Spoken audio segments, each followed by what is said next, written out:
I'm Emily Marinelli, and you're listening to the Twin Peaks Tattoo Podcast.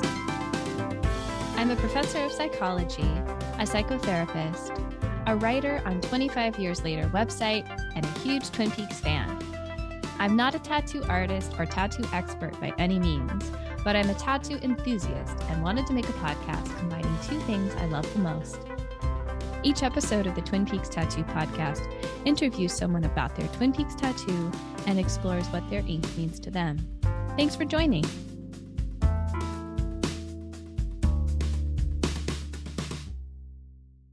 It's 2016. I visit my sister in Denver, and we decide to take a day trip to Boulder, which isn't too far away. We go with her best friend, and it's a trio of cuteness as we hike, go shopping, hit up a local bar. I feel like I'm going to pass out from the altitude change, and the girls tell me I need food and water as soon as possible to offset the mountain sickness. As we sit down for a sushi lunch, I start to feel normal again, eating more hand rolls than usual. And out of nowhere, my sister's friend says, "Hey, I think we're close to JonBenet Ramsey's house." I drop my chopsticks and dramatically hit the table. Oh my God, we're going there right now. We finish our food, pay the bill quickly, and jump into my sister's Prius to drive the 5 minutes to her street. I was 14 when JonBenet died, and I was fascinated by her mysterious death, just like the rest of America. I remember seeing her dolled up pictures flashing across the nightly news, her ruffles, her glamour shot looking portraits. Her face was so innocent and adorable, but it hid a kind of sadness too. She seemed filled with secrets. Now, I never batted an eyelash that this child looked like an adult princess or competed in pageants. I was from Oklahoma, and that's just what kids did. It was as common as dance, cheerleading, and basketball competitions. But what was intriguing was the way the media portrayed her as an innocent child while sexualizing her at the same time. We slowly come to a stop in front of what once was the Ramseys' home. It's a lot different than what I remember from the news in the late 90s. The most dramatic change is the line of trees and shrubbery in full gate blocking views from the street, probably from people like us who show up to take pictures. The house structure is mostly the same. It's been painted, some additions to the front. We sneakily get out of the car, walk up to the gate, find good angles to snap shots through the bars, and have one of us stand guard at all times so we don't get caught. It's thrilling to be there, and I love the randomness of the afternoon. 1 second, we're having sushi, and the next, we're having a JonBenet moment. That night, when we get home to revisit our pictures and talk JonBenet, the girls decide to show me the case of JonBenet Ramsey, a docuseries, which is ridiculous and also amazing. It's also devastating, and it's upsetting all over again. The series infers, and we're convinced, that the brother was the killer, and it makes all the sense in the world. And at the same time, it still leaves lots of questions. Now, you may be thinking, how can you watch such a tragic story about a 6-year-old girl who died and even visit the house where she used to live? That's fucked up.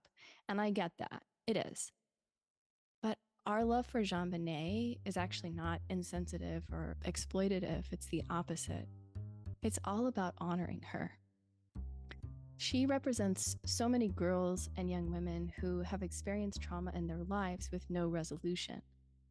In her death, her case is still technically unsolved. We honor her, we remember her, and we want answers and accountability for her. Like the Palmers, the Ramsey house is a place where fucked up stuff happened behind closed doors. Kids just don't pee and shit in their beds on the frequent unless there's abuse going on. Mr. Ramsey was a rich businessman, a pillar in the community with a picture-perfect family. Leland was a well-respected lawyer, friend to most, a prom queen daughter. Nothing is what it seems. Yes, one is fictional and one is real, but the stories echo each other and so many others.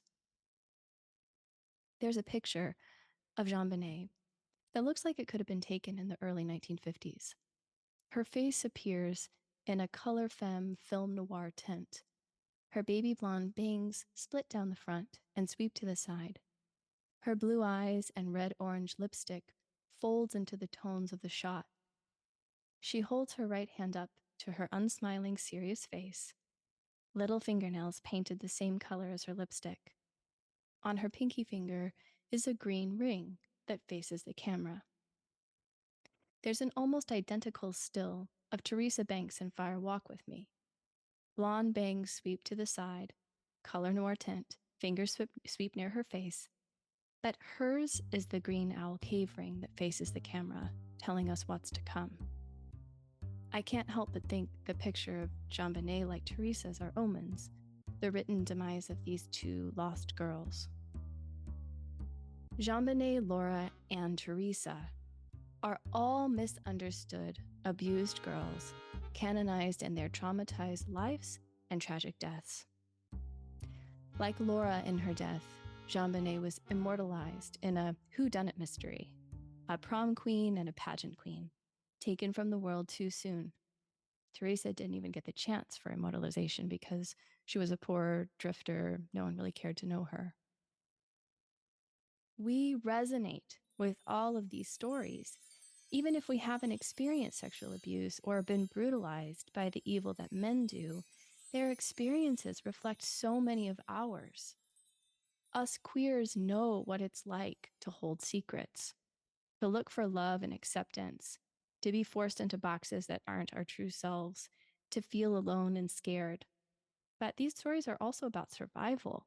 To survive what JonBenet, Laura, and Teresa went through in their short lifetimes shows their resiliencies and strengths. It's powerful that their stories be told.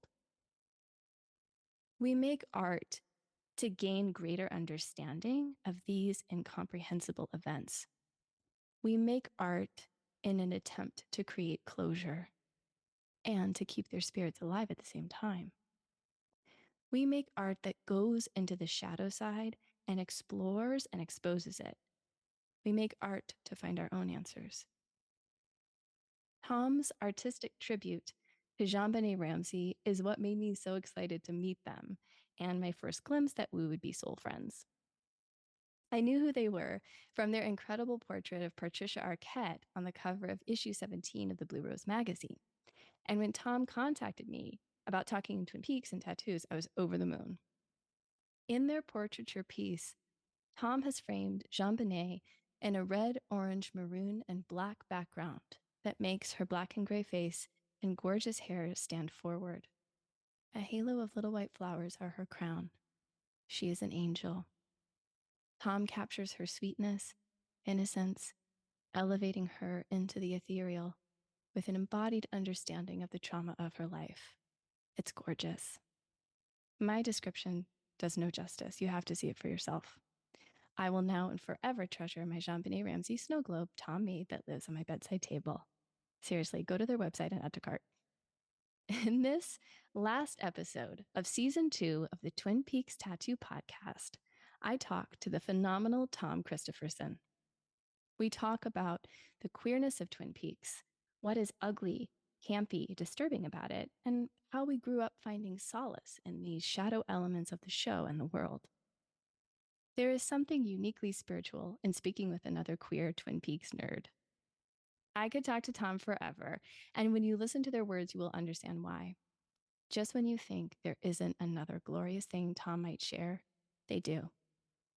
Tom discusses their queer, iconographic work, which includes renderings of Brittany Spears, Frankenfurter, Amelia Earhart, Frida Kahlo, Jinx Monsoon, and so many more. Their work is everything. And of course, we talk about Tom's amazing Twin Peaks tattoo.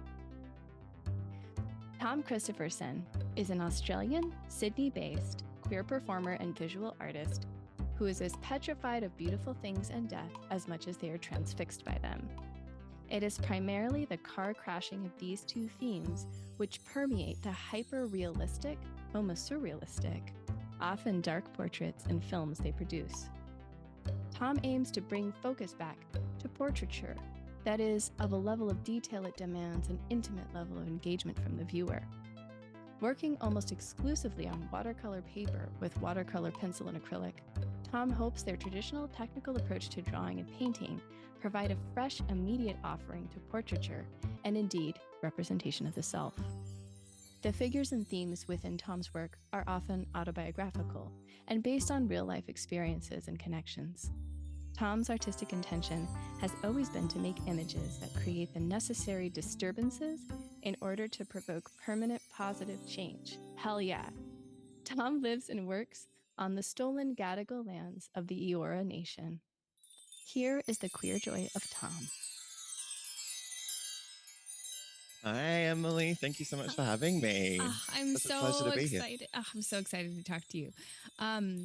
Well, why don't you start by introducing yourself a little bit and telling listeners a little bit about who you are, where you're calling from, all of that. Yeah, of course. So my name is Tom Christophersen, and I am a visual artist and performer. I am 34 years old and am a massive Twin Peaks stan. Love it.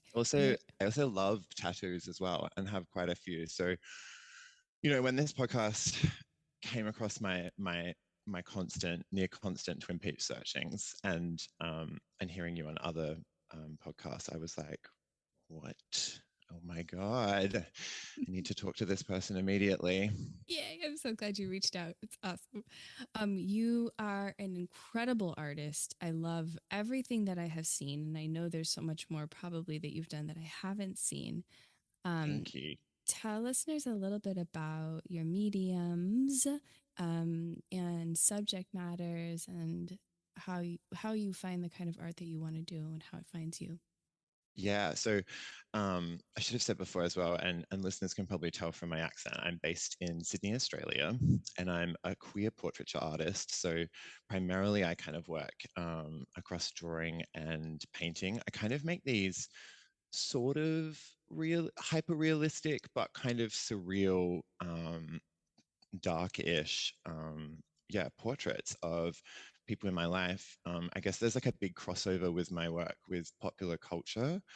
And I'm kind of very, very inspired by film and video clips and music and kind of then sort of my own autobiographical lived experience as well. So it's kind of like this big melting pot of images from popular culture, images from my life, but yeah, it kind of takes the form of portraiture, of kind of strange, portraiture. And I work on watercolor paper, and I predominantly work the same way every time. I kind of work on quite a thick watercolor paper, and then I do a watercolor painting that's just black and white of the piece that I'm going to draw on the paper. And then I draw on top of that painting, and then sometimes I paint on top of that drawing.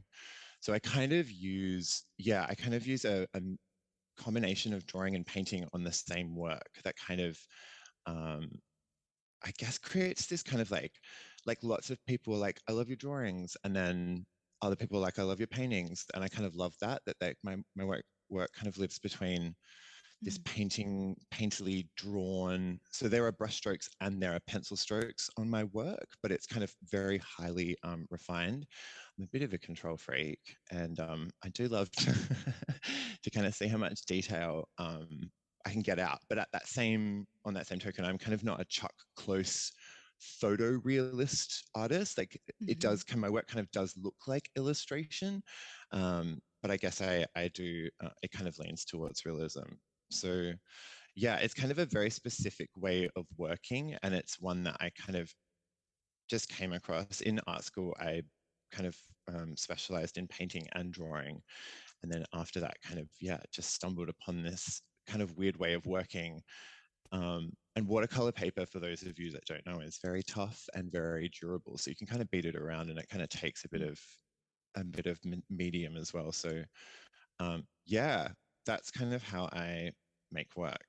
And that's kind of the work that I make, I suppose. I also make film stuff. I'm also a performer. I also do some photography stuff as well. And then I also act, I guess, in straight quote unquote plays, as well as kind of doing TV and film and bits and pieces. So I'm kind of all over the shop. I'm kind of just like, yeah, a little bit outside of art and then a little bit kind of just like bits and pieces all over, which is kind of where I like to live in the Mm-hmm. peripheries. But yeah, doing lots of different things at the same time. Mm. Haha. Yes. Um, your work is so beautiful. And also I love some of the choices. Like I saw like you've got like some drag race, like I saw Jinx Monsoon, you've got like Uh-huh. Jean-Benet Ramsey, you've got like Hmm. what is it else? Oh, Brittany, Definitely. Dr. Frankenfurter. Like how do you Hmm. choose? I know some of it's autobiographical with your own life and then there's pop culture crossover. How do you choose Mm. subjects? Yeah, such a good question. Sometimes it's literally like divine intervention where one day I'm like, I very much need to make a portrait of John Benet Ramsey, kind of like all marbleized in hell.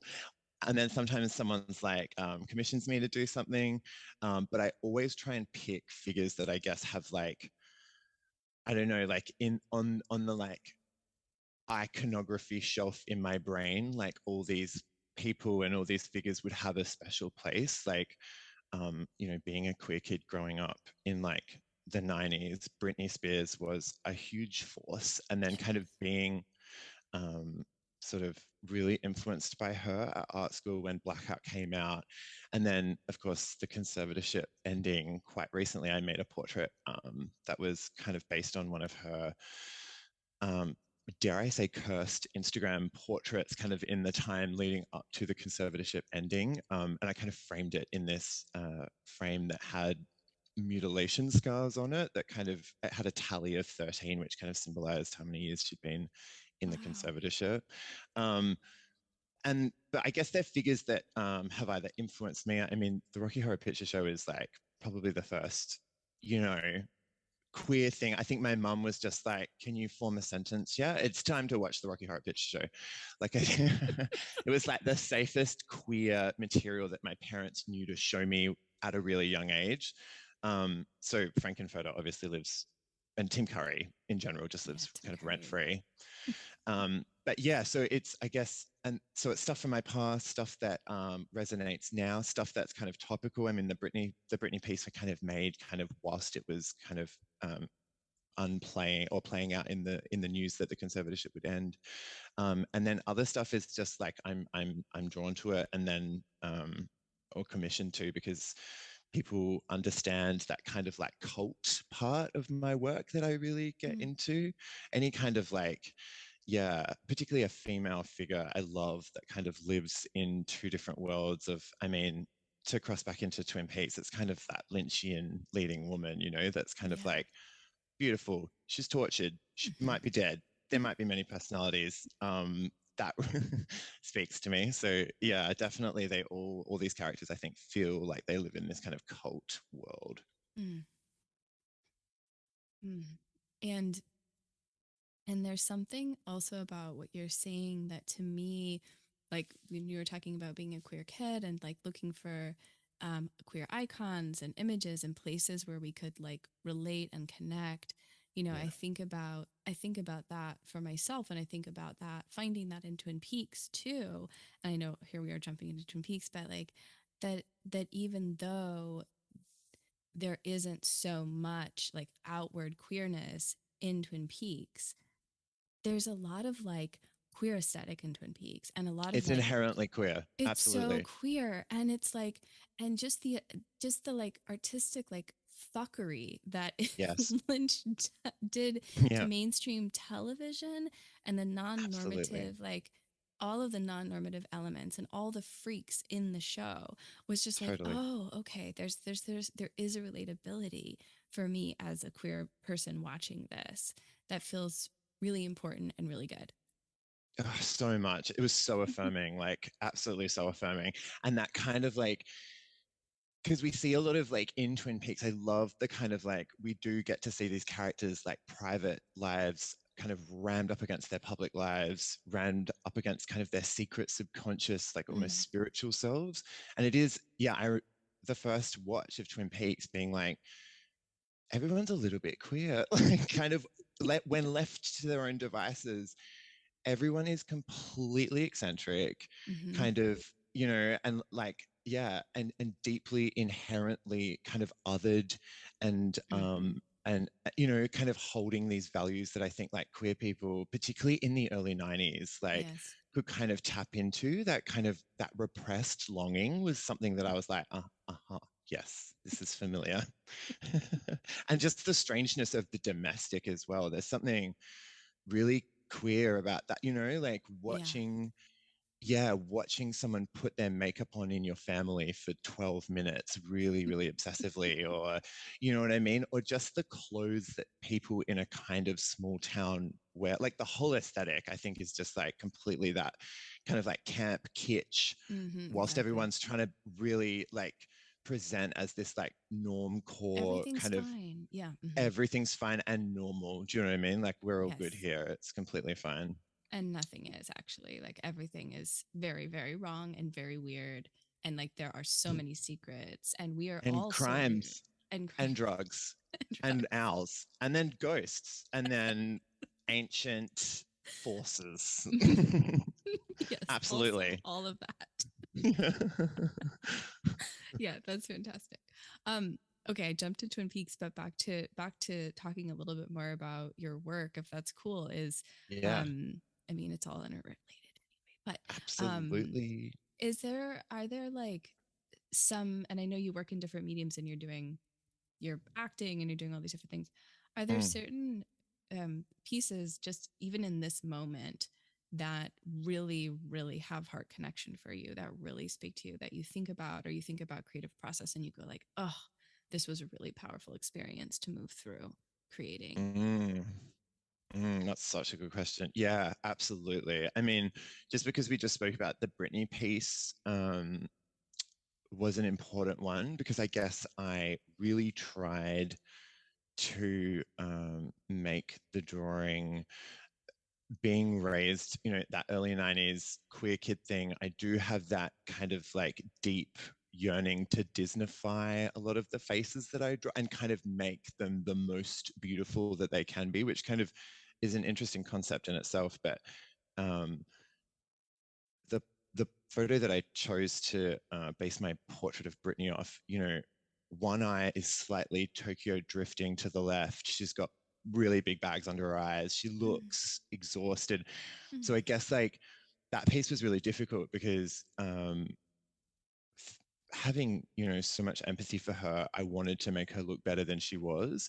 And then I framed that work, as I said, in this kind of pristine white frame, but then I hacked at it and then made it bleed and kind of aged it and did some interesting stuff to it. So that was kind of a really interesting process to go through. Um, and particularly because it was kind of not, a lot of my work kind of is quite subtle and I love hiding, you know, again, thanks dad, David Lynch, for just making me want to hide Easter eggs in everything forever.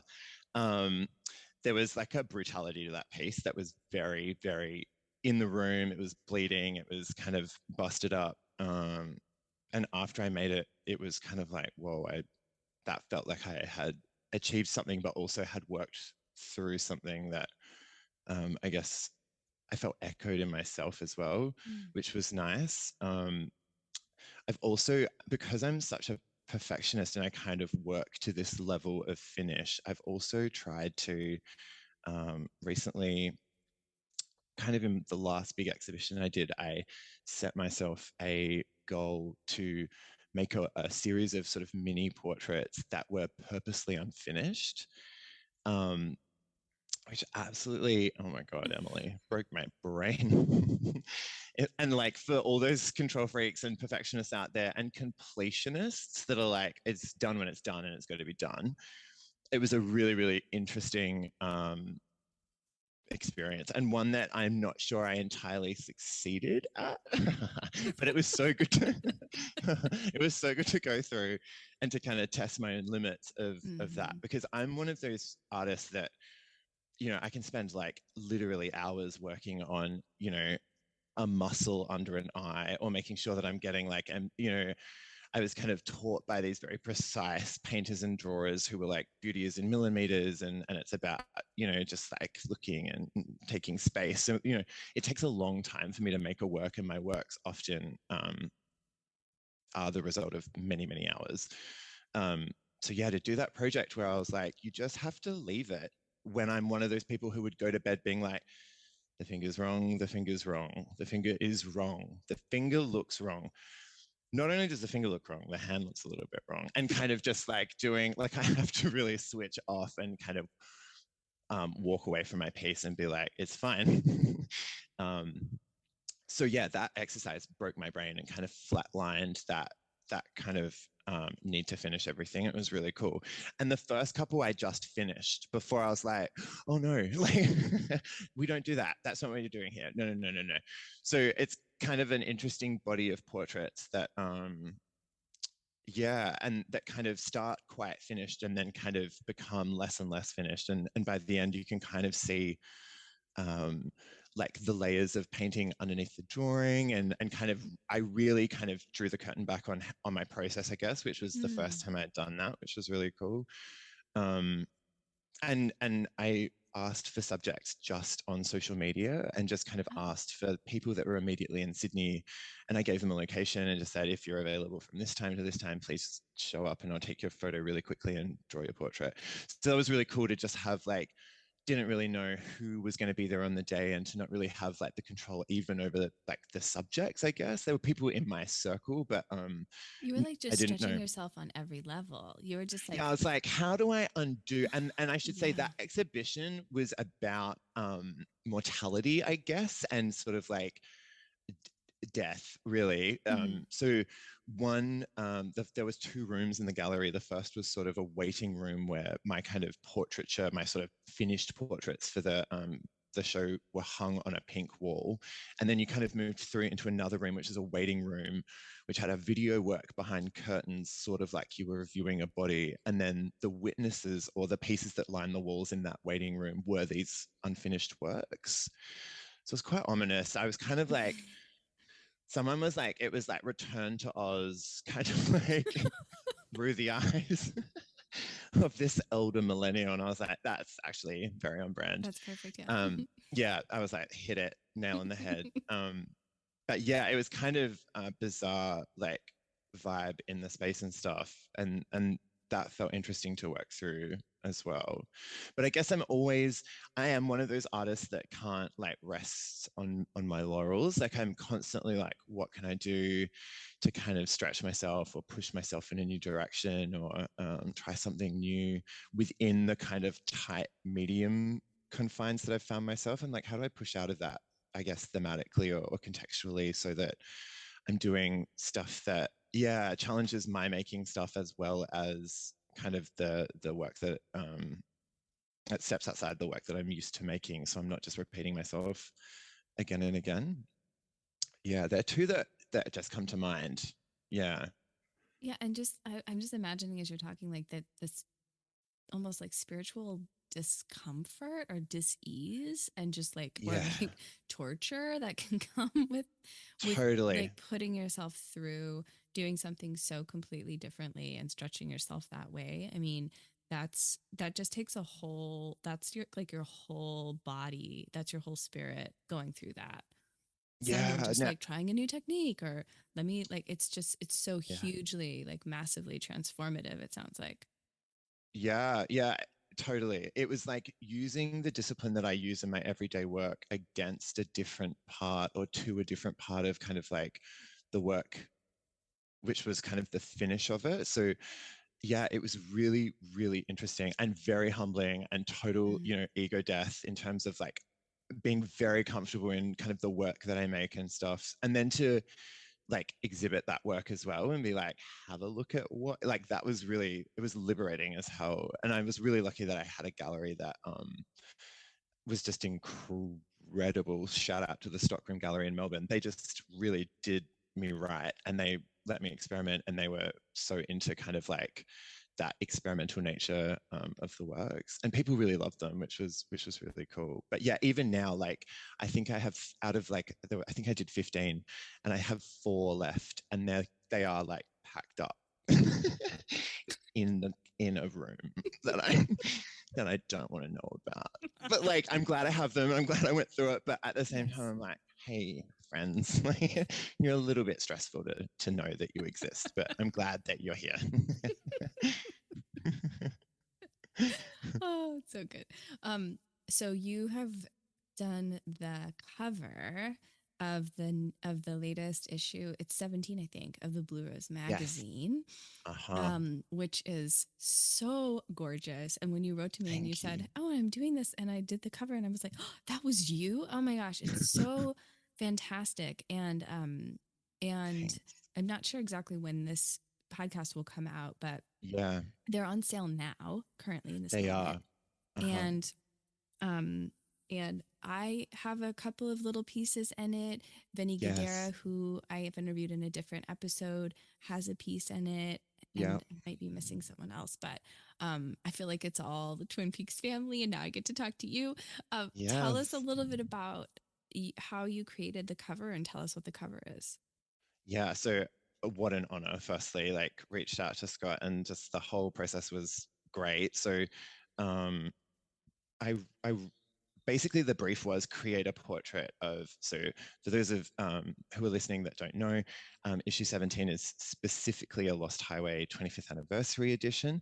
So the brief was create a portrait of Patricia Arquette from Lost Highway, which for me, like going back to what we were just talking about like those kind of like figures or those characters in those cult characters, like Mm-hmm. Alice is one of those characters that definitely sticks in my mind. I mean, incredible performance. I think Patricia Arquette is so interesting as a performer, just aside from everything. I think like love and not perfect teeth in like an American actor. It's like Yeah. maybe the most endearing and sexiest snaggletooth that I can think of. And do you know what I mean? In the modern day, Mm-hmm. absolutely love. So I was thrilled. I also was really up for the challenge because I know that this is also, so I made the portrait, I would have to say, and this is like the universe just laughing at me. I think like a month before the 4K came out. So the source material kind of in trying to locate like a reference image that was appropriate was such a challenge. Because I kind of was like, oh, there'll be so many images that I'll be able to just pick through and I'll be drunk for choice. Um, and a lot of them are those like really grainy, like shots of her arriving at the garage and shots of her kind of in the like the famous black set of lingerie with the gun to her head and stuff, and then those close-ups, those really famous extreme close-ups of her eyes and her mouth on the telephone.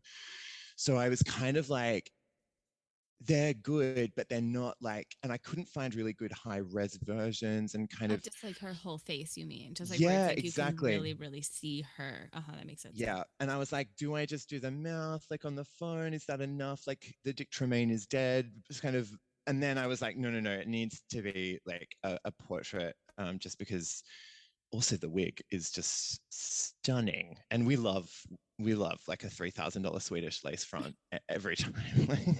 So I basically went through the film and found um, I rented it and just found a streaming version where I could take sneaky screenshots. And I just Mm. went through and screenshotted a whole bunch of scenes. And the one that I just kept going back to was the image sort of right in the middle of the film where we're about to like Balthazar Getty transform and everything's about to kind of flip and do the Mulholland Drive tear apart in the middle business.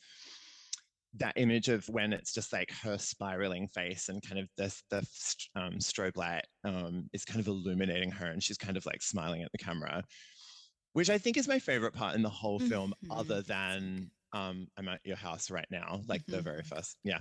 Yeah. Oh my Mm-hmm. god. Um, so yeah, I grabbed that. It was really bad quality, so I was like, okay, this is going to be a bit of a challenge. The screenshot, just due to the nature of how fast the strobe is, like flashing in her face, cast this like bizarre underlight, which I was like, this is going to be really cool as a drawing painting. Um, I picked that. I did the underpainting of it, which you can see on my Instagram, which is underscore Tomopoly, like my name as a board game, but Tom. Um, And yeah, I finished the underpainting and I was like, oh, I hate it. That's a shame that this is going to have to be destroyed by any means of fire necessary. Like I kind of finished the underpainting and was like, oh no, I hate it. Which happens kind of not very much as well. And I was like, oh, I'm going to have to put this aside and try something else. And then I showed my best friend, who was also a massive Lynch fan, and they were just like, this is incredible. You should keep working on it. So I did, and it did that thing from like underpainting to the finished thing. It just like completely clicked and worked. And I think it's one of my favorite pieces I've ever made. Um, it's a tiny little study. Um, and yeah, it's her face. And then I added sort of like a plume of smoke that's coming from her center part, which just seemed appropriate, I guess. That's like probably Um, my favorite. I mean, the whole thing is so beautiful, but that's probably my favorite part. It's just like, oh, it's just like yeah, so your eye goes there and it creates this just different like level and flow. Very cool. thank you. Yeah, I will kind of want, I've made her like a literal smoking gun. So she's sort of this like disembodied head floating on this black background with this kind of plume of smoke. And I guess she's just in blue tone. Like I kind of drew her in that real chill, like cool blue light that's in that strobe and stuff. And then it was teamed with an actual still of the highway from Lost Highway. So the image cover that you see is a composite, and you see my portrait in the middle, and then obviously the title over the top, and then down the bottom is like the fast moving highway from the credits and stuff. So overall, I mean, the design is beautiful, and of course, like hats off always Scott who nails it, and it just looks beautiful. And if you haven't bought it, and you can't, you should weep into your cereal, um, and suffer in your jocks, because it's going to be such a beautiful issue. And yeah, It the is. the essays. Just looking at the contents page, which is also out there online, it's so exciting. I can't wait to read it. Mm-hmm. I just can't wait to get into it. There's like Yeah, a it's videotape and VHS like essay and all about it. I'm all about it. I can't wait. Yeah, and it's a dream job. Like I hope to collab with the Blue Rose more. I really loved making that piece. Yeah, and for anyone listening, the original is for sale as mm. well, and I'm also doing a run of prints as well on my website as well. So I've Oh, made cool. 25 archival A3 sized gallery quality prints on my website, so people can pick them up too as well. I think there's a couple left. Oh, and your website's so beautiful too. It's Oh, really, thank really you. well done. I just watched the video. I just watched the video with like Coco Rosie in the background. I was like, what is this? I love it so Yes. much. Oh, I love Coco Rosie. Me too. Yeah. Oh my gosh, they're so good. I saw them live. Anyway, we could talk Oh, forever. I'm Oh, jealous. oh my I gosh, love, there's. yeah, magic. I just want to. Sometime I want to like collab with somebody and sing Lemonade, even though I can't really sing, but I just want to do it. Like I want, or maybe like I want to do both parts. I don't know. I just have this whole Yes. Oh, I love that song contact. so much. I do too. Yeah, okay, anytime you want to collab on that, we'll make that Okay, happen. good. I'm into it. So we're talking a little bit about we're talking Lynch, we're talking Lost Highway. Mm. How did you find Twin Peaks, and Mhm. when did that come into your life? So basically, I remember my mum watching it when I was probably 5 or 6. So I was too young to watch it when it was airing on TV in Australia. And I'm pretty sure the first season aired prime time, and then the second season was bumped to like a later time. So I'm most people's parents my age watched the first season on TV. And I remember my mum talking about it and being like, there's this very strange true crime show, or crime show rather, that I'm watching. And then, of course, my real first introduction to Twin Peaks was via the Who Shot Mr. Burns episode of The Simpsons, like many older millennials. And I guess that was the first time that I was like, oh, they're doing a bit, and this is a bit from a famous thing. And that I remember like filing that away in my head. And then I didn't actually see the first season until I had just turned 18. So I went to art school, and the first elective in first year, right at the end, they made you do these torturous foundation courses to be like, you can't take acid and graduate, like get out stoners, and like just trying to thin the herd a little bit from art school. So we had to do these like really rigorous foundation studies courses, and we had to do every studio. So you had to do pottery, photography, drawing, print everything, and you had to pass everything, which has kind of influenced my practice today looking back. So the first elective I got was film, a film, like an art in film class. And I'd seen Mulholland Drive when I was 14 and just was like obsessed. Like the energy of like slamming my bedroom door closed and being like, you don't get it, mum, was this film. Like Mulholland Drive was that kind of movie for me where I was like, I've got some pretty sophisticated tastes as a 14, like, but also just like was terrified by it, didn't understand it, did understand it. It just like stuck in my head, being like a young kind of like drama kid and just being obsessed with film. Mulholland Drive lived kind of by itself in its own dominion in my sort of like film brain. So David Lynch, I knew about, and yeah, so at film school, we had this great teacher, and she was like, I'm not going to fuck with any of you unless you watch the following, and kind of provided this list. And it was great. And she was like, I will ask you about the endings of these films, and if you don't know, I'll kick you out. And everyone was just like, this is outrageous and incredible. So on that was season 1 of Twin Peaks. So once it started, I was like, oh, of course, like, I've got it. And, there are some other 90s cartoons that also reference the Red Room as well. So I was just like, oh, this is Twin Peaks. Started watching. And to segue, so I grew up in Adelaide in Australia, which is famous for two things. Those two things being weed, everyone's quite stoned, and Adelaide has the most, or did at the time of kind of me being in high school, had the most serial killers per capita anywhere in the world. Oh my gosh. Which is incredible. It's kind of because of Yeah. the snow. So anyone listening that's like an Australian true crime aficionado, like the Snowtown bodies in the barrel murders were in Adelaide, which was a big one. The Truro murders, the Rope murders, a lot of famous Australian true crime cases for serial killers happen in Adelaide. The family murders is another one where a lot of young gay men were taken off the streets in like the late 80s by a doctor who lived in a literal wonky house on a main road in Adelaide that I used to drive past all the time on my way to school. Like Adelaide is really dark and is kind of the picture of that sort of small town. Twin Peaks, it is a capital city in Australia, so it doesn't have that kind of rural vibe, but it doesn't take long to get out of Adelaide to experience that. And it's known in Adelaide as this, in Australia, as the city of churches.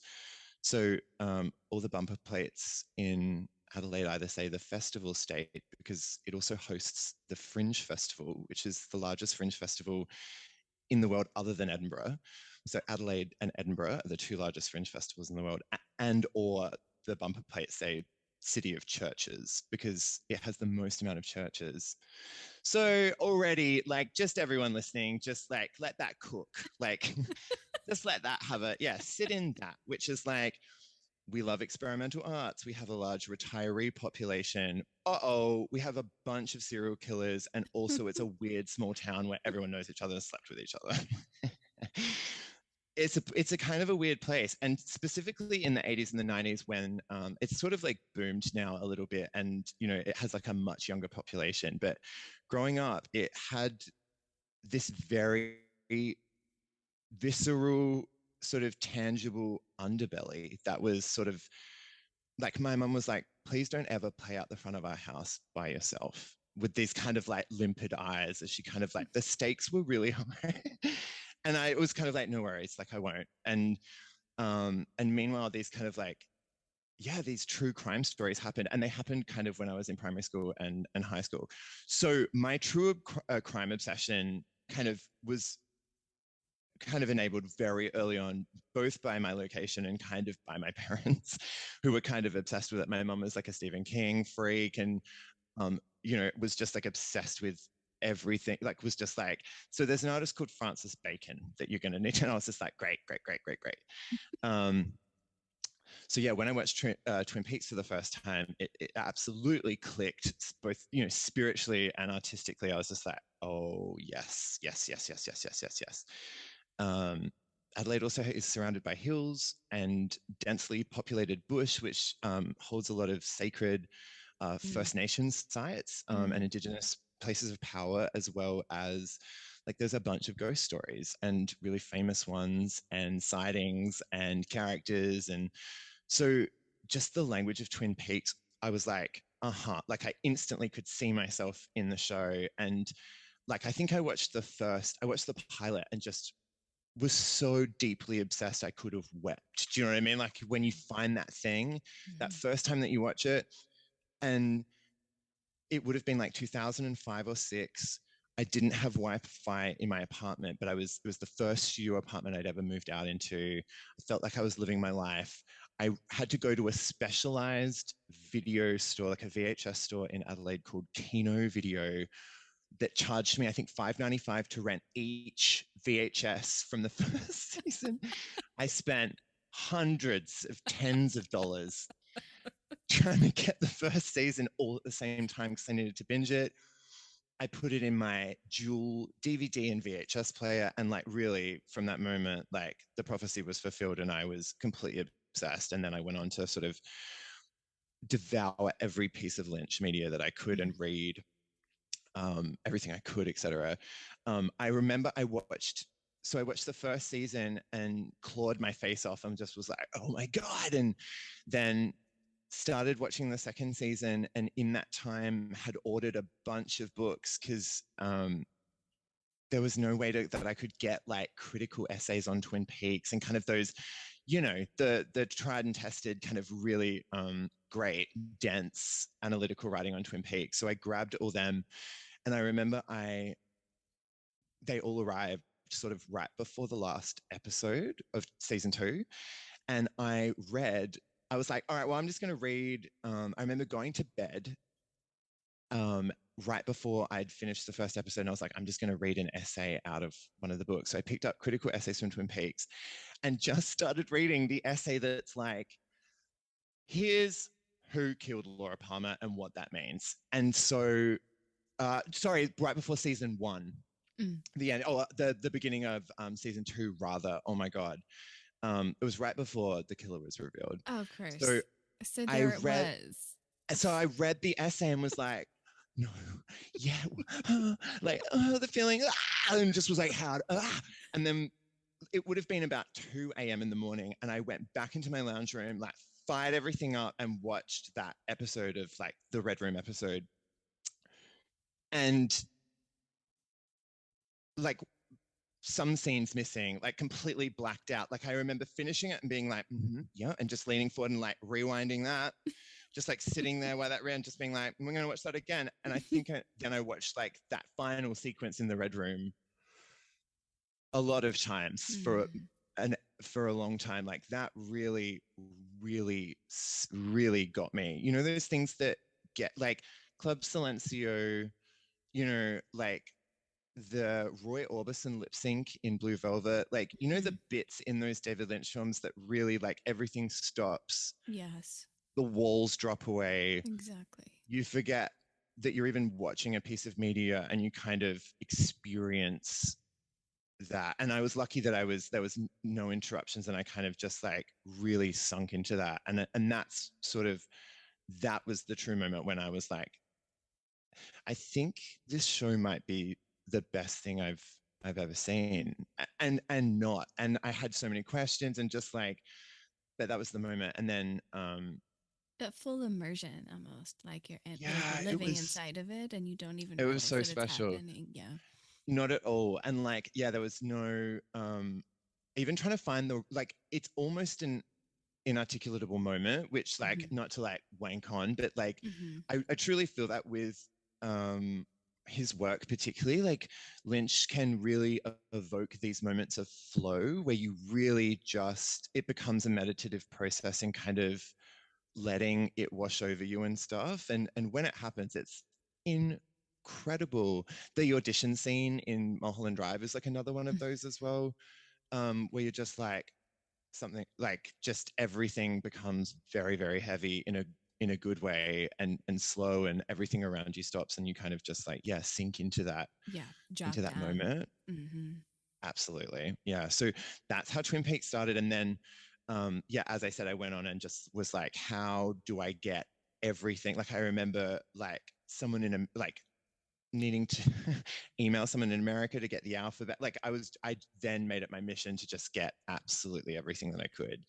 Um, and I was lucky that there were some sort of like elder queer femme community members who were like, I got you covered with this, and this. And kind of, I remember watching like bootlegged VHSs of a bunch of stuff before it was really accessible, and before, you know, Mm, streaming and that as well. So it really, and like, I know it's a very common Lynch thing, but like that feeling of watching it and being like, I'm the only person in the world to have this or this experience to this media, but kind of at the same time knowing that it's a universally loved thing for exactly that that energy that reason. it kind of elicits in people, that it's like, this is so close to me in and deep, Mm-hmm. like close to a very deep part of who I am.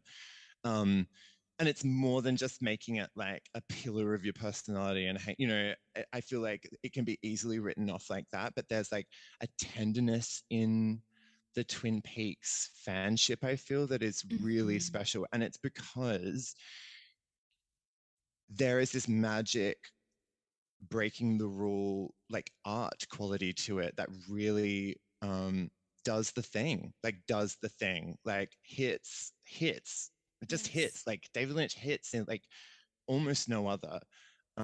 And you know, holds music, and holds Mm-hmm. women and holds queer Mm-hmm. people Exactly. in quite high regard, but also Mm-hmm. shows them, I think, in a way that is interesting, and isn't kind of like explored like that in kind of other, I guess, oeuvre holding directors with a capital D. Mm-hmm. Um, in fact, a lot of Lynch's peers I find to be like, you know, misogynistic and quite problematic. And that's not to say David Lynch isn't, but um, you know, there was like a kind of this like vibe to like sitting down to watching like a Scorsese, you know, opposed to, or a Kubrick, even like something that's Mm-hmm. like very penis. Do you know what I mean? Where you're like, Yes. this is so male in a way that like straight cis male in a Mm-hmm. way that like definitely has its place. And you know, I love those two directors that I just mentioned, by the way, Yes. and love their works. But um, yeah, David Lynch goes in sideways through the back door where all the executives are like, don't do it. And kind of like, Mm-hmm. and that is that's the magic. And that, yeah, that's why it works the way that it works, I think. And so once I realized that for myself as like a young creative, I was like, got it. And it's so rare that you can find those artists or those makers, I feel like, whose works you can just completely, literally Lara Croft swan dive off a cliff into, and and with so much trust, and just be like, oh my God, just, I know that I can just sit down and be challenged by this in a way that feels really cool. Yes. Ooh, Yeah. well, very well said. Yes, and that is so uncomfortable in its Yeah. realism And it's and its ugly. truth. Yeah, Yeah. exactly. Yeah. And experience the vast beauty of it. And I remember watching it as a younger person and feeling that deep dive and something and feeling so personal about it, like almost like I didn't want other people to see it. Like no one else can Totally. really see this, right? Like this Absolutely. is between me and this thing. And the fact that I felt that way is incredible. It's like that's really telling me something about this art that I'm engaging with, not And consuming, but engaging with, like yes, having that connection to, having a immersion into. totally. And did you feel protective over it quite early on as well? Like that Yes. kind of Very protectiveness of wanting, protective. yeah, same. I also, and yeah, and I didn't want anyone to say anything that was going to change how I felt about it Mm-hmm. early on. Like I was like, if you say something that's like, well, the way that his take on women, blah, blah, blah, but Yeah. kind of, and for me to go, oh, that's kind of true. But like, Yeah. and that was kind of the beauty as well of kind of like cracking into like the lore behind it and kind of all the writing about Twin Peaks and stuff is Mm. that like the more kind of it was one of the only instances in popular culture, the more I read about it, the more I liked it. Me too. And Yes. from Mm-hmm. all different angles, even from angles of people critiquing the representation of gender or gender perform, I was like, yes, valid, like incredible, like Exactly. yeah, I wanted exact, to yeah, hear that. As it evolved for me 100%, over time, I was like, yes, okay, this is it. This is the engagement I want.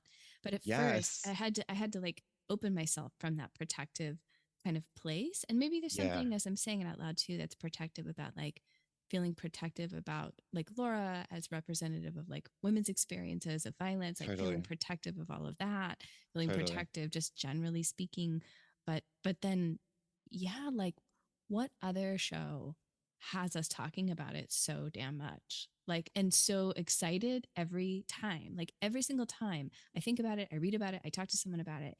I'm thinking about something new. I'm engaging in a different way. I'm like, different things are clicking. Every time I watch it, new little things pop out, glimmers pop yeah, through. I make connections I've never made before. Just like, I don't have that with anything else. And I've seen it exactly. And then hundreds of times. 100 right, and I dream about it at this stage, and someone like, yeah, no, and then the kind of like, yeah, the dig set spike and the kind of master reveal of like 25 years later, like I just don't know if that's been delivered and executed in a way with such sophistication and such kind of, I don't even know what word would really sum up that kind of like rollout of season 3, but for Twin Peaks fans, that I can't think of another show that's kind of like engaged with its self and with its fan Mm. base, and more than self-referencing, being in Australia and being an adult and fully, feeling like an adult grown human, and seeing Laura Palmer missing posters on like train stops in Australia, mm, was wild. Like the press rollout was really incredible, and here they had kind of like black and white photographed large missing posters of Laura Palmer everywhere in Sydney, with the hotline that you called that was just heavy breathing. And then I think we got like, it was like maybe the first couple of bars of the theme song, and then it hung up. Like, and It's so and great. it was just like, I was Yeah. like, is this like, is an art school? Like, I kind of was like so skeptical at first, but like to live then through that as a fan and as like a kind of, yeah, that was so special and so incredible. And to watch Twin Peaks week by week for season Mm-hmm. 3 as well, to Mm-hmm. then kind of be included, because I have come to a lot of things that I, not all, but a lot of things I came to sort of 18, 19, 20, um, that I now love and that I didn't experience sort of like, that are from the early 90s that I was just a little bit too young for at the time, that I didn't experience in real time. So to kind of experience Twin Peaks, quote unquote, in real time, week by week for season 3, yeah, I don't even remember what I was doing in that time, but I remember the feeling of that week to week, like waiting for that season to play out and stuff. So like that, also that 25 years later thing, like I feel like is such an important, like the flawless execution of that. And like, and it wasn't through trying to flawlessly execute that, it was through Mm-hmm. making and earnestly going to make a third season, which was the right third season to make, and then it just being so perfect and so Yes. brilliant. Yes.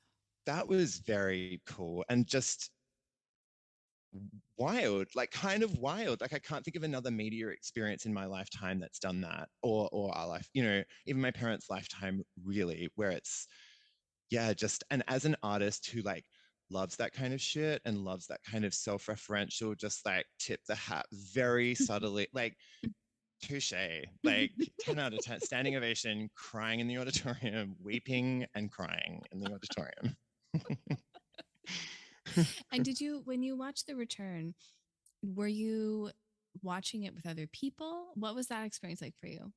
So I watched it with my best friend, and it was really cool because they also are just completely obsessed and definitely hold, like are worthy. Where they were a worthy kind of like viewing partner. Okay. Um, and yeah, we just thinking back to it now, it's wild because we would put it on and we are talkers. Like we were like being Drag Race fans, being like really industrious and fervent reality TV watchers. Like I will talk through a thing, like, not the whole time, but like I will narrate and like just needing to watch and listen in a way and just like maybe saying wow twice in an entire episode and just like hanging off the television literally. Like I remember it was a very different viewing experience, um, and really, really special. I loved that journey of not knowing, like the reveal of characters was just even that, just to follow the reveal of character, like outside of kind of like this the plot and where we went and the last episode and the final moment and the scream, like just to see these characters on a performance level like do that thing, fucking wild and incredible and thrilling and invigorating and touching and like oh my god like it was exhausting. It was exhausting in the best kind of way where it was like where someone was like, I'm not watching it week to week. I'm really going to save it. And I was like, God speed to you, my friend. Like, here is a thermos, a blanket, like, and a holy book that you will be writing during the, like, because, like, it really is an 18-hour epic, like, yeah. And kind of the log lady, like, Mm. just the log lady and just Catherine, like wow, wow, wow, wow, wow. Like even just now, just like needing to not really talk about it in a way because it will definitely make me burst into tears. But like to the legacy of his performers and the legacy of his relationship with his director, like it Mm-hmm. wasn't just the show, it really was a celebration of him, I guess. And I was really lucky. They did a Twin Peaks tour to Australia. It's the only one that's happened since I think 1990 or 91. And it was most of the main cast. Mike had just had a heart attack and managed to come. So he was quite ill, but still in attendance and still like very happy to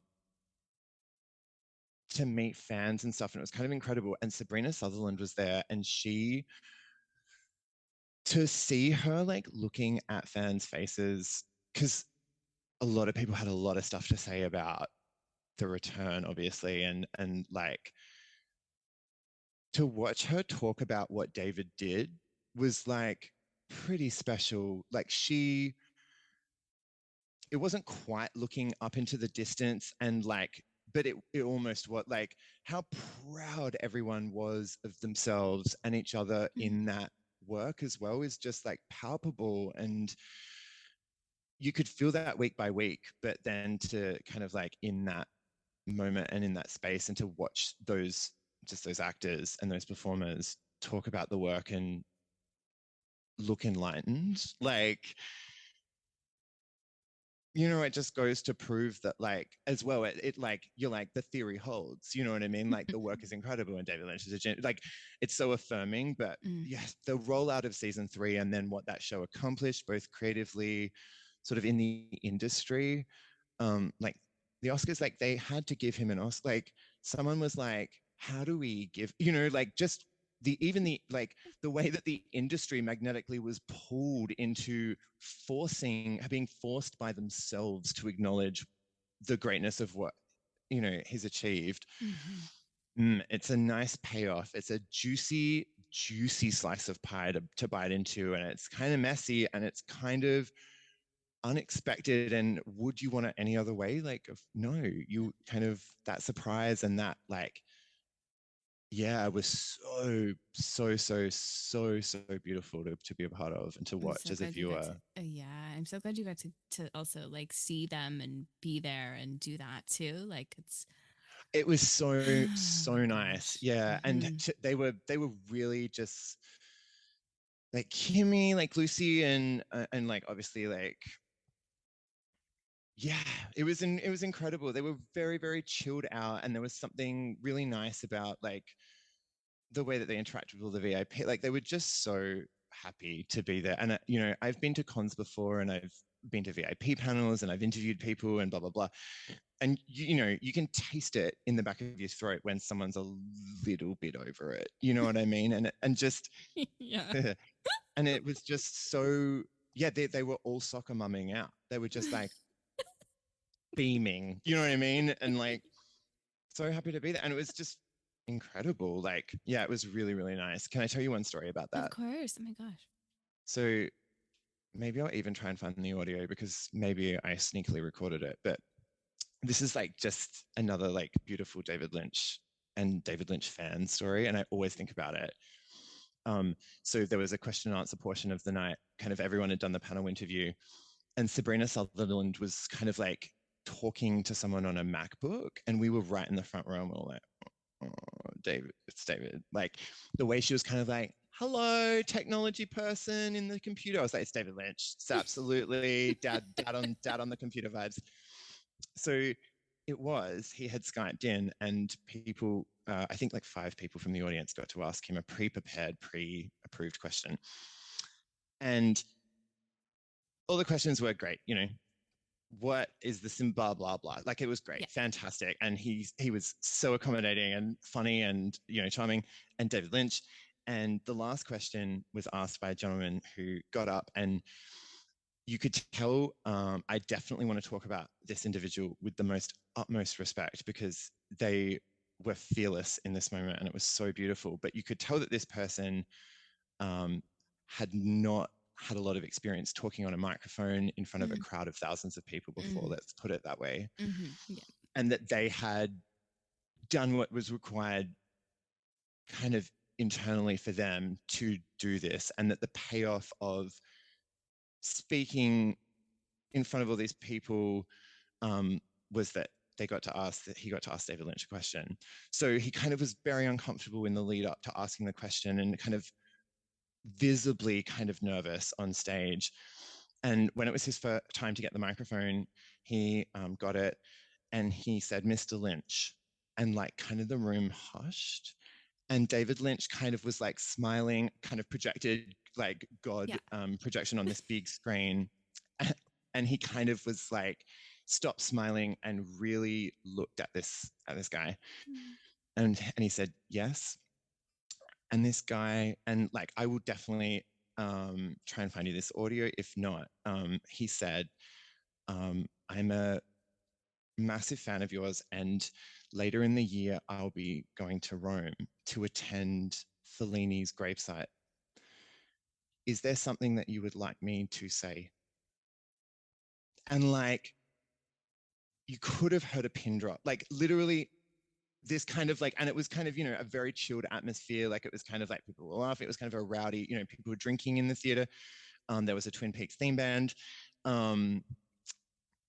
This entire auditorium literally went to silence. And David Lynch, his expression, focused, even like kind of, he understood exactly what the sentiment behind what this guy was asking him, and he took it incredibly seriously in a beautiful way, in a really embraceful way. And he said, so the gentleman said, you know, is there something you want me to say at Fellini's gravesite? And he said, straight away, he said, David Lynch said, yes. And I think he said a quote, but it was like a really specific, he said, I want you to say this quote by this, I think an artist or a director. And the guy said, like, was looking at the screen as well, and they were looking at each other, like vis-a-vis this projection so intensely. And the guy was like, I will say that for you, Mr. Lynch. And Mr. Lynch said, thank you very much.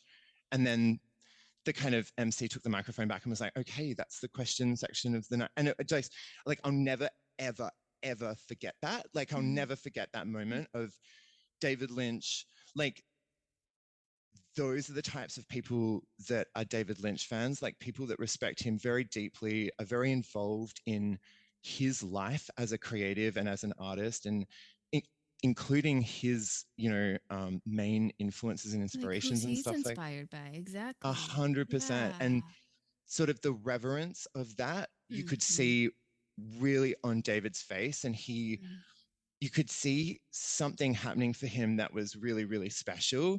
And he also didn't want to, but you could also see that he didn't want to give away too much as well. Like, but the Uh-huh. glint and the gleam in the eye was just so beautiful. And then to tell him the specific quote, which escapes me, but like, think of something about art that like it was probably something from the art life. Like it was just a really Yeah. short, simple, like art should be this and this and this, or something along those lines. And this guy just was like, I'll absolutely say that. I know in my heart of hearts that that was said at Fellini's gravesite later in that year Absolutely, by that. Do 100%. Of you course know what it I mean? was. And I just always Yes. think of that, and just like that is the type of sort of generosity that exists both in sort of viewers of Twin Peaks and David Lynch, and in David Lynch, like to Yes. his viewers. And Exactly. that kind of like, and it's what happens when good art is made, and when it's made with the intention of connecting to an audience, and Mm. and that was a really, the asking of that question just like really held that and symbolized that, and it was really special I love and that story. weird Yeah. and cool. Yeah, it's kind of perfect. I love it. Thanks for sharing that story. Of course. I like it. I'm curious if you've made any portrait work with specific Twin Peaks characters or actors. Mm, I haven't. I haven't, but I You haven't. definitely I'm surprised. know. Who would you want to do? I would love to do a Laura Palmer in the Red Room. Like maybe a meanwhile, but like screaming backwards on the couch is one of my favorite images, I think. And I love, Mm-hmm. yeah, wow, like that Cheryl's performance is just so terrifying, and that like Mm-hmm. the monstrous quality, like whilst I would love to do like a sweetheart Laura portrait holding the books with a kind of like, I do think I would like to do a demonic Laura, or like a black lodge Laura. But there's so many, like so many. I would love to do a return log lady, like Mm-hmm. an on Beautiful. Yeah. just because those, just the way those scenes are staged and lit are just so painterly. Like a lot Mm. of the return is just lit like a Caravaggio painting, which is just a treat. But yeah, those scenes pop into my mind as well. So maybe a log lady, but truly, like, look, anyone, like all those characters tick every box of like someone that I would want to like make a portrait of. Do you know what I Mm-hmm. mean? Like Mm-hmm. even like, I mean, RIP, like Harold, or like there are Mm-hmm. just like even the male characters in Twin Peaks are just like, I love the cast. Like, yeah, there are some faces in that show. There are some facial features in that. Like, there are some real kind of faces, and that I love. There are some TV faces, but damn, there are some like incredible, just like, yeah, people to draw, like anyone I'd be happy, other than those two that I kind of mentioned. Yeah. Mm. But oh, do I reference Twin Peaks in my works? Like there are many kind of like more than obvious nods to kind of like symbols. Cherry pies feature, Mm. I kind of slip in to works that need it. Definitely I like nod at Twin Peaks and Lynch's world, like heavily. Mm. Yeah. Tell me about your Twin Peaks tattoo or tattoos. I don't know if you have more than one. I have one. Okay, So tell I me. have the owl symbol Mm-hmm. as a tramp stamp. Yes, God. Yeah. I love it. Tell me that story. I have to know. Okay. It's such a weird story. Okay, so um knew that I wanted that very early on. Like I was like, that's going to be the first Twin Peaks tattoo. I haven't gotten another one yet. Yes, I do have plans to have more, but let's talk about that in a minute. Okay. So I was in, let's paint the picture of, I was in an adult production of Lord of the Flies. Uh-huh. Okay. and I was playing the youngest child. Now, for those who haven't seen what I look like, you can see what I look like on my Instagram and all my social media. I kind of pop up. I'm a 6'5", long-haired Danish person. So the visual kind of comedy of that was kind of hilarious because I'm almost 200 centimeters and I was playing like a 7-year-old, which was very funny. Cursed, I think is the word. That was the dynamic that my head was in. I was kind of like going to the theater sometimes twice a day to put this like English school uniform on, speak in a London accent, and essentially kill and eat my classmates. And then I was one of the boys that was killed quite early on in the piece. The second part of this story is that the stage and set design were these sort of geomorphic shapes. It was very current capital T theater that they had painted with grit paint that kind of had like this bits of like concrete in it that shredded all our knees and our feet and our hands and any part of our skin that sort of touched the stage, which, being that it was Lord of the Flies, was highly physical. So we kind of ended each show in a car crash. Like our bodies were just like, what is going on? Please don't do that to me again. We're like, we're going to do it again 16 more times. And just like, it was a wild time. It was also in that like early 20s where you're like, this is fine. You know what I mean? Like the meme of the dog in the kitchen. You're like, I'm adulting. It's so fine that I'm not getting paid for this. The exposure's great. Love that. Yeah, hun, the exposure of like my tendons and bones as I wore the skin away from my poor sagging cursed carcass every night that I did the show. So I was in a bad place in terms of just like, it felt like the show was never going to end. And simultaneously, I'd been doing it for my entire life. Mm-hmm. So in the ultimate act of defiance, the assistant director, who may or may not have been having allegedly an affair with one of the cast members, and allegedly might have been in a married relationship where there was a marriage. She was like, I'm going to go and get a tattoo. And I was like, I am coming and getting one with you. And I was like, can you pay for me? And she was like, yeah, 100%. And I was like, I will pay you back. And we went and I was like, I'm going to get the Twin Peaks tattoo. And I was like, where do I get it? Because and I should mention, after the first scene, after I took my school uniform, we had to rip our school uniforms off to reveal tidy whities. So my body, like I was just in my undies for maybe an hour and a half on stage without a break. So my body was exposed. So I was like, how am I going to pull off a tattoo and be in this play? And you know what the solution I came to? I don't give a fuck. So I just went and I said, where is the most cursed place that you could get a Black Lodge tattoo? And then I was like, cursed and trashy, cursed and trashy, cursed. Oh my God, I have to get a tramp stamp. This is in the tattoo parlor with the tattoo artist looking at me being like, why are you here? And me being like, to make your day interesting. And he was this like straight Japanese, very serious guy that was like, yeah, sure, let's do it. I was like, yes. So I was wearing these big granny panties that kind of like with these big wire front underwear, like think BBC sitcom from the late 80s, like any kind of bottom young one situation. Like it was a wire front that was unattractive and it was baggy and high-waisted. So I was like, and I call it a camp stamp as well, just to further like increase the level of accursedness that this tattoo holds. Mm-hmm.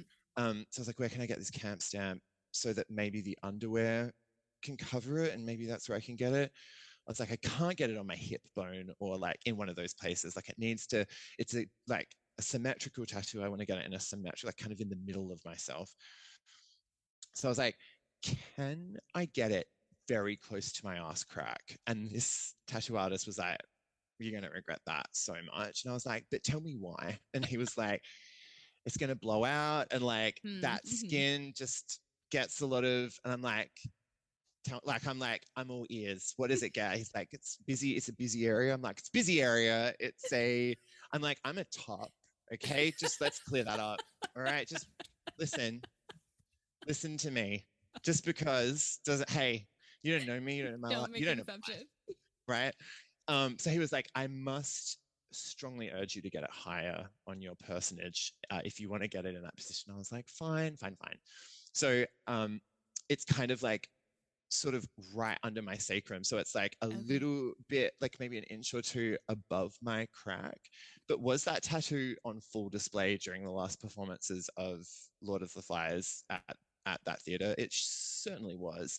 Also, Absolutely. I did a show that night. Oh, and in the second half of the play, we had to completely rub mud all over ourselves. So I'm like, fresh tattoo, should be fine with a little bit of mud on it, and just like really glad that didn't get infected as well. Really, really glad. Emily, what You're was so I doing? Emily, lucky. Oh my God.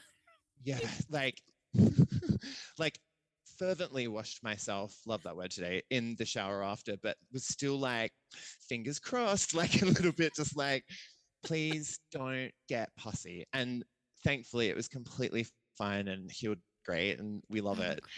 But it's a wild tattoo to have. It's a wild tattoo for people that are just like, oh, okay, you've got a tramp stamp. And then it's a wild tattoo for people that then see it and know I what it know what it is. is. Because they're like, Yes. Laura, no, don't put the ring on. I'm like, don't put it on.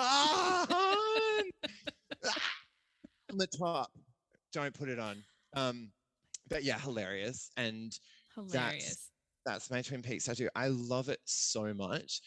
It's a tattoo that I don't see on myself because Mm-hmm. it's behind. I have a lot of tattoos as well that are mainly on my arms and my wrists. So I see them all the time, like in my Mm-hmm. day.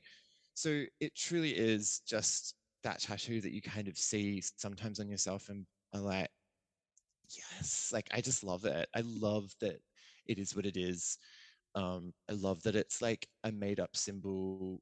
I love the fact that it's just like this constantly metamorphosizing weird symbol that never is in a final form, you know, like that it's Yeah. just like this weird mirrored fractured kind of powerful spiritual Mm-hmm. kind of yeah, I love it. I just love it. Um, there was a period of time where I was like, is this a real Aztec or like Native American symbol? And kind of had to do some like post early 2000s kind of like early 2010s even just like, is that okay culturally Mm-hmm. research, which I'm so glad I did. But I dig it. And I told Michael Horst that I had a camp stamp of, and he was like, that's so fantastic. He I was can't believe like, you you look told like a him. really cool guy. And I was like, do you say I'm a cool guy? And he was like, you look a really, what do you do? And I was like, I'm an artist. He was like, I'm an artist too. And I was like, I love you. He was great.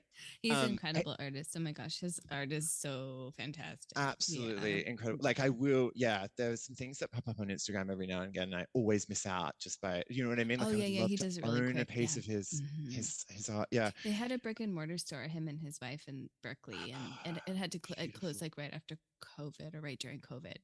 Got But it. there's still sell things online, which is amazing. But Yeah, so I great would love to own that you something. told him that you had it. That's so Totally. And he was just nice. like, you could see him just like shake his head with a smile and be like, that is wild to me, but you know what? Go off. You know, like it was Yeah. very that.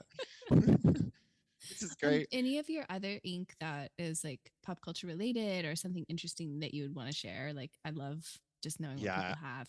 I have a tattoo of Mel C from the Viva Forever video clip as a fairy on my Shut the arm. fuck up. Let me see that right now, please. Okay, I'm just gonna If you get it don't out. mind. So that's Mel C as the like, Oh my gosh. And it's black and gray and it's gorgeous. it's like stunning. It It's is by, stunning. I will send you the tattoo artist's Oh my name. gosh, please. Let me just go and find them now so I can say them on the podcast. They're absolutely incredible. It's one of my newer tattoos, which I did an art swap for. Who knew that I could swap portraits for tattoos? I was like, That's what is happening to awesome. me? Oh, I love that. What So did you good. swap? Would you So I remember? swapped a big print of one of the portraits of I recently did a mustachioed kind of like snatched in a full beat green makeup look influencer online, one of my friends. And so it's like kind of giving you like Wizard of Oz, but cunt. Like it's like snatched and like he's got a mustache and like a very heavy like lip on, and their name is Marcus. So it's a portrait of him, and she chose that. So her Love name it. is Jana, like Parmigiana, and her handle is Jana Olivia Tattoo. So it's ZHANAOLIVIATTATTOO. Just go ahead and ruin your life, like death scrolling through all their work. They're absolutely incredible. Um, Again, Viva Forever, quite a cursed piece of media. The last Spice Girls video clip before Jerry left the group. And Oh, okay. also, which is why they appear as these kind of like weird stop motion tin fairies. And in the video clip, they lure two children away from their homes and encapsulate one in Oh, a Rubik's cube, which then oh, goes into like a coin slot machine, only to leave that other child like sort of wandering in this like desolate primary colored landscape, kind of Pee Wee Herman landscape, kind of forever. And I remember seeing it as a child and being like, oh, cool. And then sort of as I got a little bit older, going, what is happening? Like, wow, like who greenlit this? yeah. Like, who designed this? Who were the children? Are they okay? Did he get out of the coin slot? Where's the other child? I know that that other child's still like 8 and wandering this like Dali-esque landscape forever. Um, so, and I'm a big Spice Girls fan. So I just That's, love that video clip. Yeah. So, and this Mel is a C is my, fantastic tattoo. Is Mel C your thank fave? you, 100,000% my I can see favorite. why. Again, that perfectionist and that like dedicated to the art. And also, we love Team Talent. Like, come on Of now. course, Like, 100%. I who mean, are we listening to on that album? I We're listening to Mel C do a lot of cat yowls in the know. background, and they're perfectly on pitch, but they are quite nasal, and that is why I love her.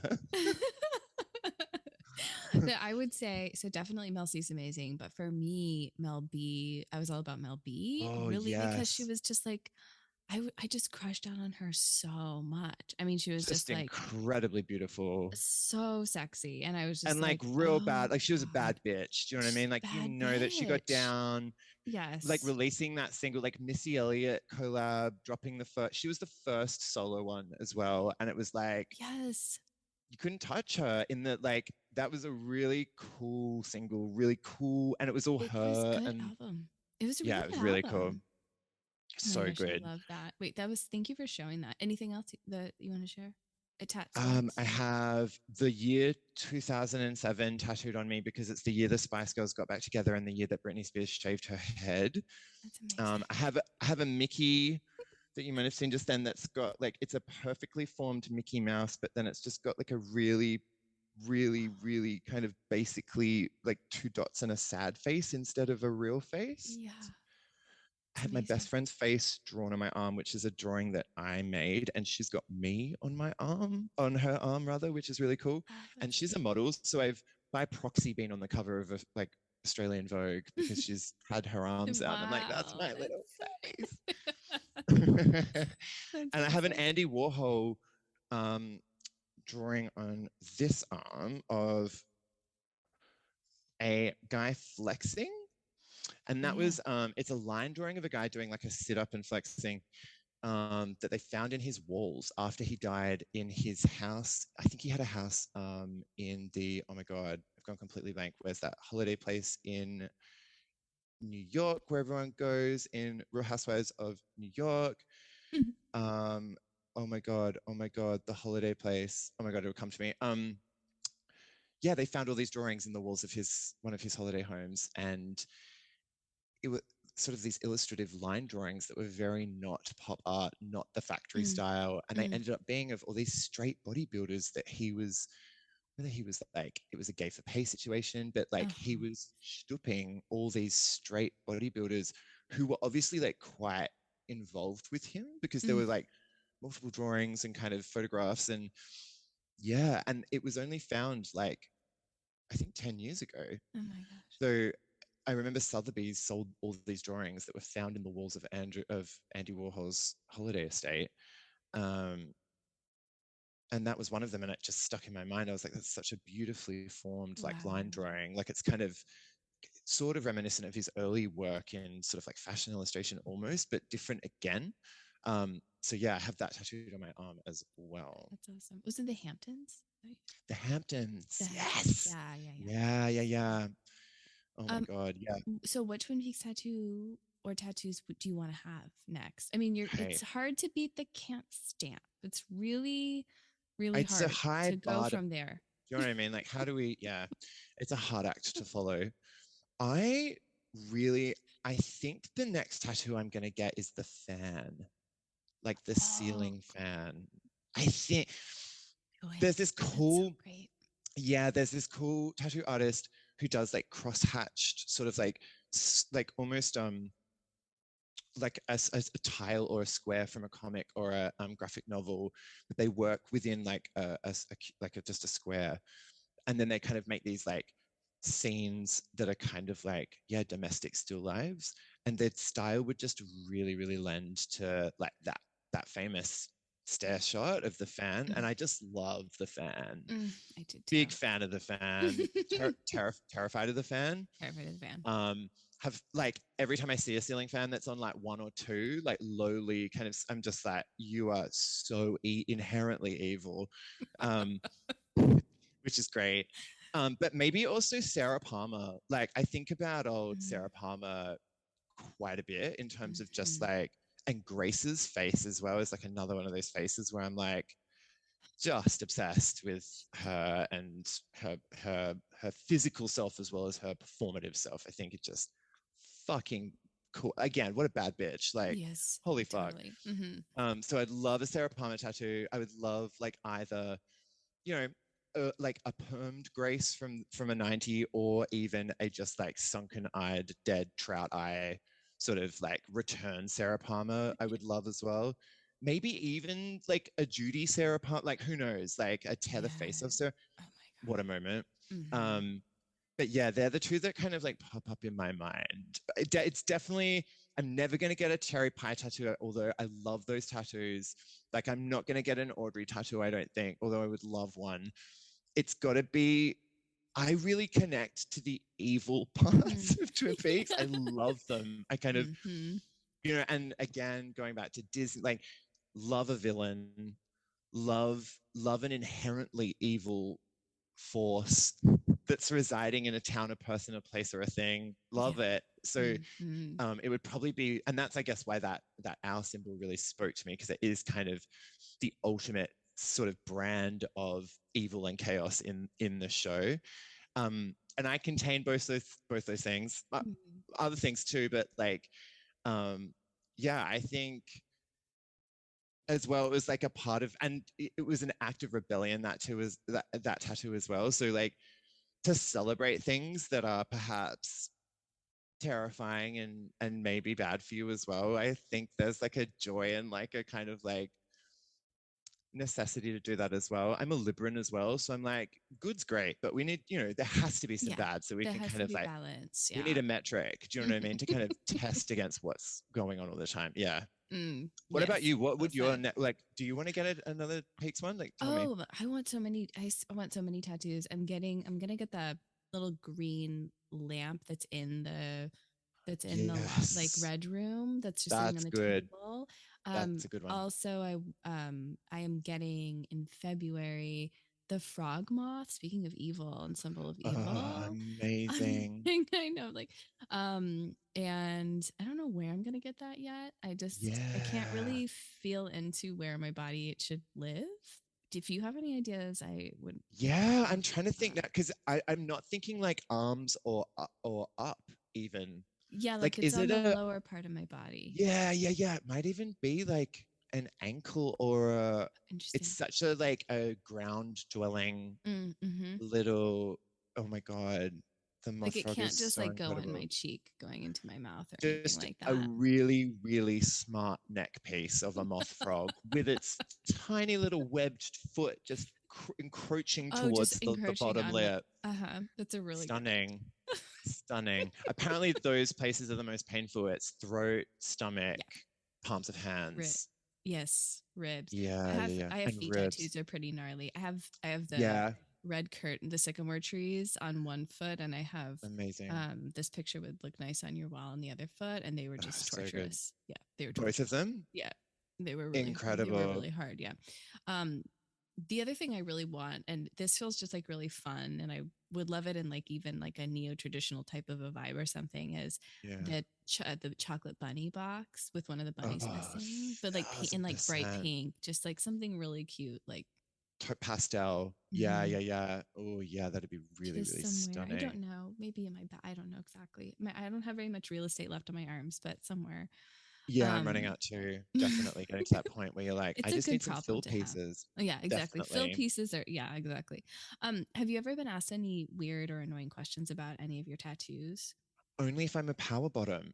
And it's like, is that a symbol of sort of celebrating your power bottomness? And I'm always just like, no, no, no. But like nothing against power bottoms. In fact, all No. power to power bottoms. You know, Yes. there Yes. we need them. But yeah, that's probably it's that being that queer, that gay man thing of like you have a tattoo on your lower back, which must mean that X, Y, and Z. Uh, Probably the most annoying one. But then I also kind of love being asked that question because I love then shocking people and or being like, no, it's actually just a representation of terror, evil, and chaos from my favorite television show. Kind of like cool like, oh. of that is kind of like nice as well. Sometimes I'm just like, it's an Aztec symbol for luck. Do you know what I mean? Like sometimes it's just better to just one and done it and just keep it moving, Like, keep it let's keep going. pumping, Yep. Yep. heavy bang, eye on the floor, and just money on the dresser, and we'll just keep it really flush. But yeah, other times like it is kind of nice to be like, well, there's sort of this like evil force in a TV show that I like, and this it could be corn, it could be owls, it could be it could be lots of different things. Like I kind of love that as well. But that would probably be the most fun question. And are there any questions that you have really liked, that you like when people ask? Um, um, I love that I wrote down here in my notes. We need to workshop this, but dot dot dot. Wow, what questions?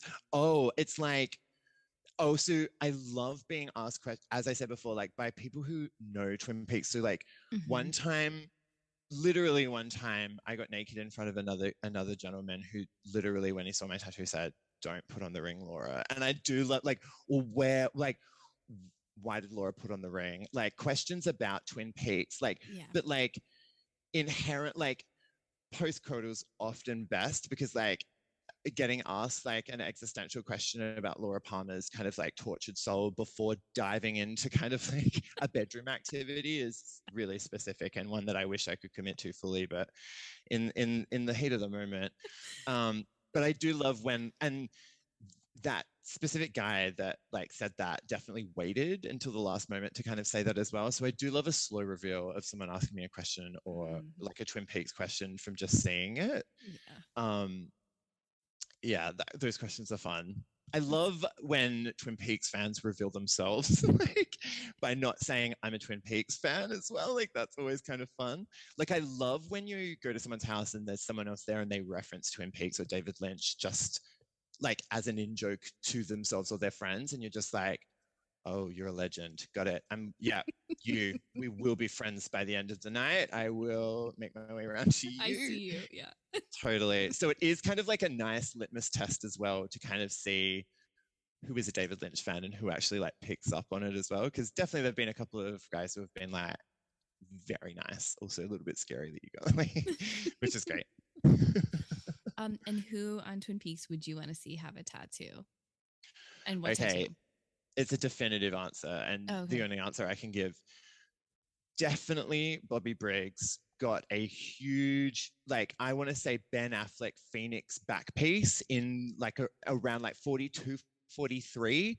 Like absolutely just was like, I am an old sexless man, and just was like, how do I spice this up? And then went like across the pond, was it across the border? Like no Yeah. one knows, like Yeah. not in Twin Peaks, like it was a No. neighboring town that was like where there was a very specific tattoo artist who was like, I've been saving this flaming eagle riding a Harley Davidson for a special customer, like because it has to be tragic, you know what I mean? Like and loud.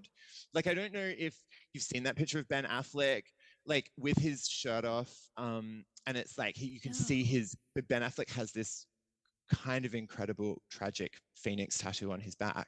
Oh my God, no, I didn't know. I urge you, I once need we to see finish it. I recording, need to to see see it. it. It's Mm-hmm. incredible. Mm-hmm. Oh, so good. And there's like an image of him looking sad on the beach, and just like all the elements are there. It's the perfect image. And that, like, I'd love Bobby to have that, like a really sad kind of little bit maybe stretched out, a little bit faded in places, a little bit wonky. I need that eagle's face to be a little bit wonky, Mm-hmm. maybe smoking a cigar, and Yes. like a really like a badass tattoo from the 80s, like that was a total midlife crisis breakdown piece that he's like not the proudest of, but understands why he got it. And I think that only endears the viewer to his like emotional journey in season 3 as well, quite frankly. Like, I think that adds to it. Do you know what I That's mean? Like, such Bobby's a lived a mic drop life. answer. Such a Uh, mic drop answer. Fantastic. I love it. That's exactly right. That's exactly what I want. It's exactly what I want to see. Thank you. you want to know my backup though? What? Yes, of course. It would be Blackie would definitely Ugh. have like a rose tattoo on the inner thigh, symbolizing the first murder she committed and got away with, or the first like girl she sex trafficked across the border. Ooh, yes. Like this one is scored Annalise. You know what I mean? Like something really rough where you're like, I Oh, wish I that's didn't know that about good. you. I liked you better when you were Yeah. just like a high paid madam. But definitely like, what tattoos does Blackie have? Do you know what I mean? Like something hectic. Yeah. Yes. Yeah. She's just wearing what I mean, it's Blackie. She's It's done a lot. Blackie. She's seen a lot. She's done a lot. She's She's got a weird on her definitely body. Mm-hmm. 100% has been in the room while multiple people have lost their lives. Do you know what Oh, I mean? Like absolutely. Yes. for real. Yeah, yeah. Yes. Yeah. Oh, that's so They're good. the two I thought of. Yeah. That's so good. That's so good. In season 4, who would you want to play? Either a character that already exists or someone that hasn't been created yet. Definitely a new character. Definitely a new character. And I want to be, so not quite Sky Ferreira armpit rash, but close. Like I want to be a magical realist character at the Roadhouse that we keep checking in on in sort of these like throwaway scenes that are quite short, that is unraveling. Yeah. That is what I want.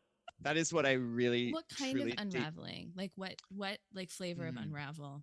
So I think reality, like maybe the walls between reality and not reality or dimensions are shifting. Like Mm-hmm. I'd love to be a completely washed up, cooked out, fried, sort of like acid casualty at the bar telling stories about like this girl called Sophie, and just being like, Sophie used to really love this song. You know, like just saying benign stuff about Sophia, and like maybe the urgency in which like facts about Sophia told gets more and more, maybe like the amount of sense being made gets less and less, but like we keep like coming back to this person at the Roadhouse, and like I love those characters where like the sick woman in the car, like the sick daughter in the car, and kind of as like shit gets real in Twin Peaks, like Mm-hmm. often we're exposed to these side characters that are just like